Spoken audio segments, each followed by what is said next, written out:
Deadly day in Jacksonville with 4 people either killed or discovered dead, all before noon.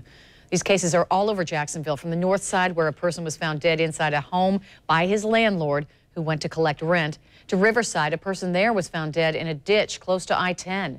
And in northwest Jacksonville, where a man and woman are dead after a shooting on Deacle Avenue near New Kings Road. Channel 4's Ashley Mitchum is there live, where neighbors told police they saw a white truck leaving the area shortly after hearing several gunshots. Ashley. That's right, Marion. Right now, they're not sure if that white truck could have been another, victim who was shot and went to the hospital to get help, or if it's a suspect in this crime. In fact, they really haven't told us a lot at this point. They haven't told us who the victims are. They're still trying to identify the man who was shot and killed. The woman, what they've told us about her is that she was in her 30s. And we spoke to neighbors who live in the area about this part of town and this crime. It's just sad. It's drug infested out in the prostitutes have overtaken the neighborhood, and so it's sad, but it's true.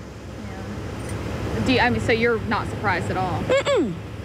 This is Granny Young. She's lived in this neighborhood for 34 years. Young says that crime has gotten bad over the years, but she can't afford to move away and start again. My children don't feel like I'm safe. My daughters have often said, "Mama, you need to move."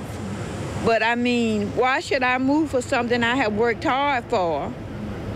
And it's paid for now, to get in debt for something else. This is video of the shooting that happened just before 8 a.m. Neighbors tell police that they heard gunshots, then saw 2 people lying on the ground.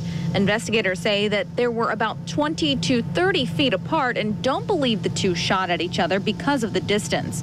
We don't know much about the victims, but a truck at the scene police say belongs to the man has a South Carolina plate. Police are now searching through that truck for clues. They also say that there are several pieces of evidence scattered in the street and field. Investigators are trying to figure out if a white truck that took off shortly after had anything to do with the shooting. And if you've seen that white truck or you were driving that white truck in this area, you are asked to call police. If you know anything about this double murder, please call police. They're still looking for clues and not quite sure what the motive might have been here. You can reach them at Crime Stoppers, 1-866-845-TIPS. And, today has just been a busy day for the police officers here in Jacksonville, because this incident here, the 2 people who were murdered, that's just 2 of 4 that were murdered before noon today. And we're going to tell you about those crimes later on at 6 o'clock. I'm live, Ashley Mitchum, Channel 4, the local station.